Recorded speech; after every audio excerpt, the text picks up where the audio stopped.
Existem dois tipos de residência, as que têm cupins e as que terão cupins. Toda madeira pode ser tratada e toda infestação deve ser controlada. Portanto, proteja seu patrimônio, faça um controle com até 10 anos de garantia, sem cheiro, sem sujeira e com total segurança para sua família. Ligue agora, 3026 5060. Zap Cupim, a solução definitiva contra os cupins.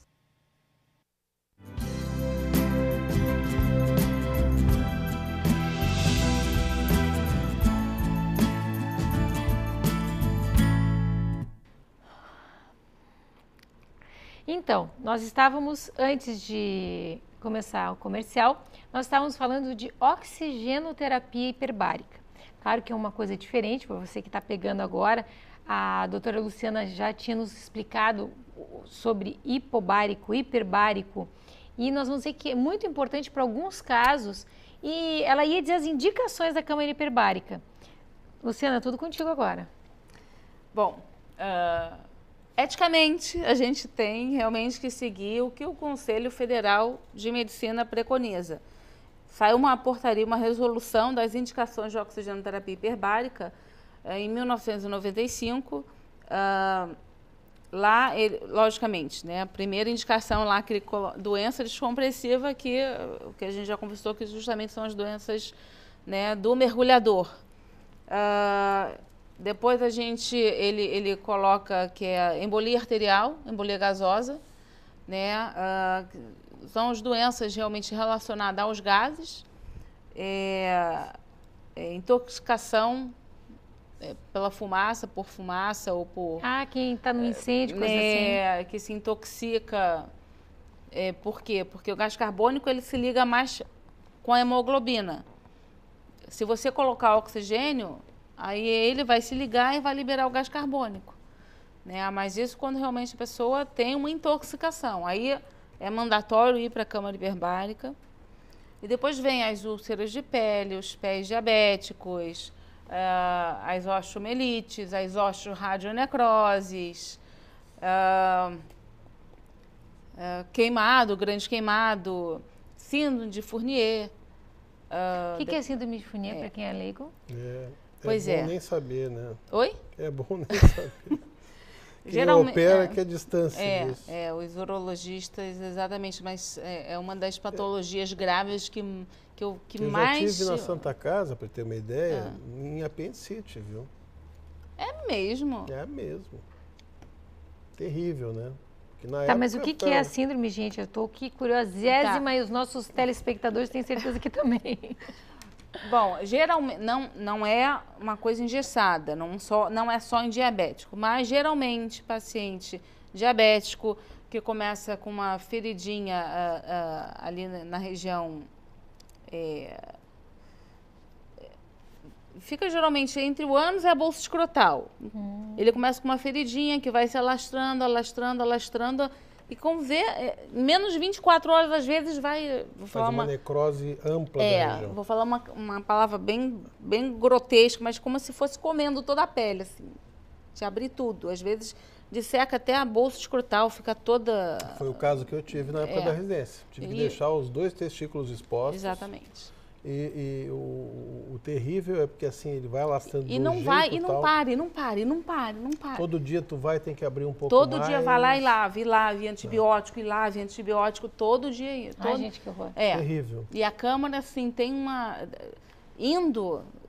sendo bem indicada, olha, essa síndrome de Fournier, em 2 semanas a gente já consegue tirar a pessoa até do hospital. É uma coisa impressionante. Mas tu leva a câmera, leva a câmera para o hospital? Não pode. O paciente tem que ir lá para a clínica. Até porque a câmera para transportar. Não tem como. É que ela falou, em 2 semanas tira do hospital, tira o paciente do hospital, dele ter alta mesmo.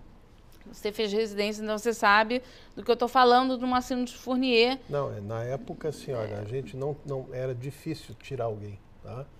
Com terapia convencional, é difícil. Né? Hoje em dia, com esse aporte que a gente tem de associação, né, de terapias, que é o que a gente estava conversando no início, né, Luciana? A gente não quer fazer aqui a apologia da cura universal, mas sim da associação de terapias, né? Que o que funciona hoje em dia, e o que funciona muito bem em medicina hoje em dia, é justamente a gente poder se beneficiar das outras especialidades. É a equipe, né? multidisciplinar. Isso aí, eu sou uma grande defensora disso. Equipe multidisciplinar, gente, é a melhor coisa. É a melhor coisa. A responsabilidade. Tudo. E você está assim, você tá ajudando como um todo o paciente. Se realmente o médico não se perder no foco de que veio aqui para quê? Para ajudar o paciente e lançar mão de tudo, que eu acho que, não sei, eu não sei, eu estou aqui em Porto Alegre há pouco tempo, mas eu sou do Rio, já morei em Fortaleza e estou aqui. O que eu venho percebendo é isso, que o foco de fazer o melhor para o paciente está se assim, esvairindo, está se acabando. Mas sabe que muitas vezes, Luciana, é por falta, como eu te falei, é falta do conhecimento, porque a gente vai se especializando cada vez mais. Então, o que acontece? É o que eu citei no início. No início, a gente fazia cirurgia geral, operava tudo. Da cirurgião geral, agora não opera tudo. Por quê? Porque ele vai fazer vesícula, porque tem um que vai fazer pâncreas, tem o outro que vai fazer, sei lá, o urologista vai para o rim, e daí, isso aqui já não é mais da minha área. Na própria plástica, a coisa foi ficando assim setorizada. Então, tu vai pegar dentro da especialidade, subespecialidades.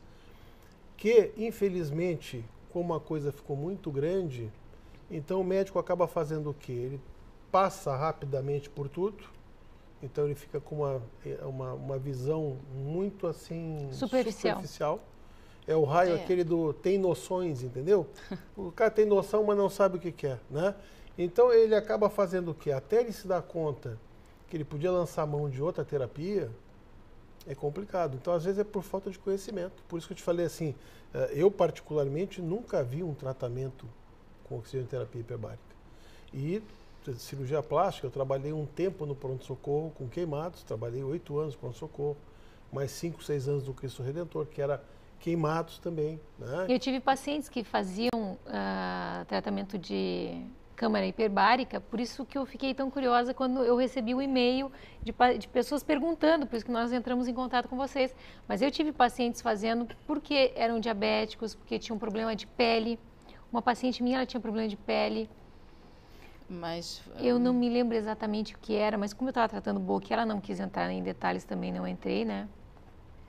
Mas a gente sabe, eu sei que até eticamente fica complicado para quem trabalha com isso falar, né? Mas, por exemplo, as terapias com oxigênio, terapia de von Ardenne, o pessoal paga uma fortuna para fazer isso na Áustria.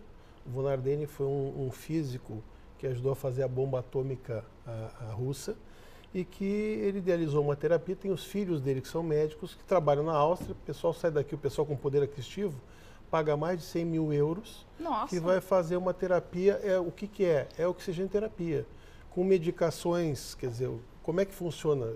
Basicamente é o seguinte, 4 ou 5 drogas que potencializam a captação do oxigênio e o paciente fica ali 2 horas por dia, durante 18 dias consecutivos, fazendo oxigenoterapia. Isso vai aumentar a capacidade alveolar pulmonar, de forma, assim, definitiva, não é só momentânea.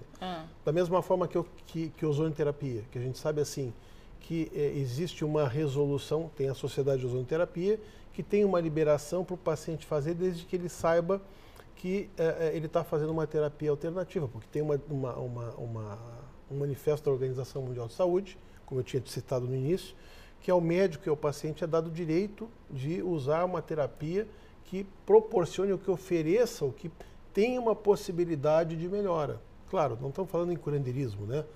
Terapia lunar, terapia... Não, em coisas assim, consagradas. Por exemplo, a ozonoterapia é usado, quem usa isso aí, que declarou que usa, o Nadal, o Djokovic, em lesões. Por isso que eu falei, que a gente sabe que as lesões, de forma geral, todas elas têm um menor aporte de oxigênio, né? Então, Djokovic, que foi durante muito tempo primeiro do ranking mundial de tênis, usa. Nadal usa. Se usa na Espanha, se usa na Suécia, na Suíça, na Alemanha, se usa na Rússia, em Cuba, na China, na Índia. e a gente fica meio que bloqueado, porque assim, não é uma coisa ainda aceita e reconhecida. Exatamente. A não Exatamente ser assim, isso. que o paciente saiba que ele está fazendo uma terapia. Por exemplo, hidrozonioterapia é liberado, que é a mesma coisa, só que em vez de o paciente estar fazendo ozônio no local, ele está fazendo na água. Então, o mesmo aparelho de ozônio, o paciente entra numa banheira de ozônio e tem uma maquininha de ozônio que coloca o ozônio na água e ele fica durante meia hora ali. E que a gente tem casos, quem quer abrir, quem gosta de abrir o Dr. Google, né, bota ali ozonioterapia, vai ver pacientes que tratam acne, que tratam lesões de pele, tem até os tratamentos com ozônio mesmo, feitos em pacientes com problema articular, que o paciente, em 3, 4 sessões, tem uma melhora espantosa. Mas, infelizmente, a gente fica meio atado, né? Exatamente. Né? Exatamente. Mas eu sei isso. que oxigênio mal não faz. Se fizesse mal, oxigênio fornecido às lesões, e esse é um dos princípios da oxigenoterapia, né? Melhora infecção, melhora caso de câncer, melhora integração óssea, melhora lesão com necrose. Tá? Quanto tempo, em média, leva cada sessão? Leva cada sessão. Ou, eu sei que para cada paciente é proposto um tratamento diferente, mas em média, assim, paciente que, no caso da Ana, por exemplo, que vai fazer um implante dentário, tá? Porque se o paciente é fumante, é muito recomendado que antes de fazer a cirurgia de implante faça a câmara hiperbárica, né? É uma das indicações, né? Na verdade, uma das indicações do Conselho Regional justamente é isso, é implantes ou retalhos ou enxertos de risco. E lógico, o paciente que é fumante é um paciente de risco para fazer implantes ou enxertos ou retalhos, né? Ele é de risco. Nesse caso, a gente sempre, o protocolo preconizado você faz de 10 a 20, sempre variando, 10 a 15, 10 a 20 sessões antes, faz a enxertia, a cirurgia e faz umas 10 a 20 depois. Cada caso é um caso, se a gente, olha, é jovem, não tem nenhuma outra comorbidade, é só fumante. Vamos fazer 10 antes, 10 depois. E aí vai na avaliação. A gente tem que definir, como a gente vai avaliar de que fez o implante e conseguiu tá bem sucedido. Aí a gente se fala, Ana, e aí, o que você está achando? Vamos fazer, como é que você vê se o implante foi bem sucedido? Você faz exame, visualização direta? Eu não sei. Então vamos conversar. Não, é por aí. Então o que você achou? Com 5 sessões, 8 sessões, Luciana, pegou isso, ótimo, não precisa mais continuar. E sabe que fica um alerta bem legal para as pessoas que estão assistindo, que assim, normalmente às vezes as pessoas comentam, né? Olha, eu fiz um implante e não integrou. O que será que aconteceu? Então tem coisas que é muito importante você informar para o seu dentista antes de fazer o implante. Se você é fumante ou não, se está tomando alendronato para tratamento de osteoporose, se está tomando bifosfanato, que é de tratamento para quem teve câncer e está fazendo aquele tratamento continuado, normalmente são 5 anos, né? Isso. Então, é muito importante passar essa informação para o seu dentista, porque se passou essa informação, tem como fazer uma prevenção de dar uma coisa muito bem sucedida, dar tudo certinho. Então, é muito importante passar essa informação, né? Para que se possa fazer essa prevenção, né, Luciana? Sim, toda informação é válida. Para não precisar só do tratamento depois de uma osteonecrose. Ou de uma não osteointegração, né? Quanto tempo é cada sessão? 2 horas. 2 horas. Todo dia, as sessões são diárias, né? De segunda a sábado, durante 2 horas. A cada 2 horas tem que se fazer uma vez por dia, lógico, né? No caso, uma vez você falou de osteonecrose, quanto tempo cada... Geralmente, para osteomielite e para osteoradionecrose, que não tem a ver com implante, mas com o osso, tem a ver com o osso, 60 a 90 sessões o total de um tratamento. Nossa, quando é numa perna, assim, você viu uma osteomielite na perna. Mas é uma... que eu acho que eu não falei no início, é uma terapia adjuvante, não é uma terapia única. Então, é assim. Não, falou sim, multidisciplinar. Ele está tratando com o médico pois dele. Exatamente, né? porque uma coisa que eu também gosto de deixar bem claro, o paciente não é meu, é do médico assistente dele. Eu sou a médica do tratamento. O tratamento coadjuvante dele. Exatamente, é um tratamento adjuvante. Então, por isso que é importante essa interação do médico do paciente comigo. Né? Tem uma osteomielite, e aí o que a gente vai fazer? Eu não invento roda, eu estudo e aplico, mais nada. Então, o que diz a literatura? Osteomielite, cirurgia para limpeza do foco do osso, tem que tirar. Antibiótico adequado, às vezes 2 meses, 3 meses, 6 meses, enfim. E oxigenoterapia. Vamos acompanhar com o quê? Hemograma, VHS, PCR, o que mais? Vai ser uma tomografia, vai ser uma ressonância, vai ser uma cintilo com galho-tecné? Mas isso tudo é o médico assistente, não, olha, vamos definir, vamos fazer isso. Tá, então vamos fazer isso e vamos acompanhar. Às vezes, ótimo, não precisa nem chegar a 60 sessões. Olha, negativou tudo, tá bem? Acabou, não precisa continuar. Não é uma coisa engessada. Vamos fazer, tem que fazer 60, tem que fazer 90. Não. Né? Por isso que quando bem conduzido, a oxigenoterapia hiperbárica, você já tem estudos mostrando, ela reduz em até 30% o valor total do tratamento no global, quando bem indicada. Por isso que a indicação precoce e essa interação de médico com médico, sempre visando o que? O melhor para o paciente, que acho que é para isso que a gente veio, né? Para ajudar a pessoa que está precisando, ela é fundamental, porque a gente vai conseguir nosso objetivo, que é acelerar o processo de cicatrização, vai acabar reduzindo todo um custo, né, do tratamento no total do paciente, né? Uma úlcera venosa, às vezes, eu hoje mesmo atendi uma pessoa lá com 15 anos de lesão. 15 anos. Aí fala assim, mas não é um tratamento caro?